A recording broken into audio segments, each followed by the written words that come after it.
বিয়ে কি কোনোভাবে মানসিক রোগের চিকিৎসা? না, এটি কিন্তু আমরা সাধারণ একটি প্র্যাকটিস দেখি। বিশেষ করে আমাদের গ্রামাঞ্চলে, প্রত্যন্ত অঞ্চল থেকে যে সমস্ত মানসিক রোগীরা আমাদের কাছে আসে, আমরা দেখি যে পরিবারের সদস্য বা আশেপাশের মানুষ তাকে একটি প্রেসক্রিপশন করেছে, সোশ্যাল প্রেসক্রিপশন। সেটি কি?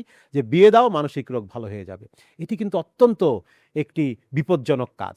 বিয়ে মানসিক রোগের কোনো চিকিৎসা নয়। বিয়ে একটি স্বাভাবিক প্রক্রিয়া। কারো বয়স হলে, বয়স হলে এবং বিয়ের জন্য তার সার্বিক দিক বিবেচনা করে পরিবার, সমাজ তাকে কিন্তু বিয়ে দিতে পারেন। সেটি একটি আলাদা বিষয়। তো মানসিক রোগের চিকিৎসা হিসাবে বিয়ে এটি খুবই বিপজ্জনক একটি বিষয় এবং এটি কিন্তু তার মানসিক রোগকে তো দীর্ঘায়িত করতে পারে, জটিল করতে পারে এবং এই যে পারিবারিক সম্পর্ক যখন একটু অবনতি ঘটবে, পরিবারের ভেতরে যখন জানবে তার মানসিক রোগ ছিল, তখন তার পারিবারিক জীবন বাধাগ্রস্ত হবে। ফলে রোগ ছিল একজনের। তার চিকিৎসা হিসাবে বিয়ে দিয়ে আমরা কিন্তু রোগটাকে আরো অনেকের ভেতরে, ২ পরিবারের ভেতরে ছড়িয়ে দিলাম। তার মানে বিয়ে মানসিক রোগের কোনো চিকিৎসা নয় এবং কখনোই মানসিক রোগের চিকিৎসা হিসাবে যেন আমরা বিয়েকে প্রেসক্রাইব না করি।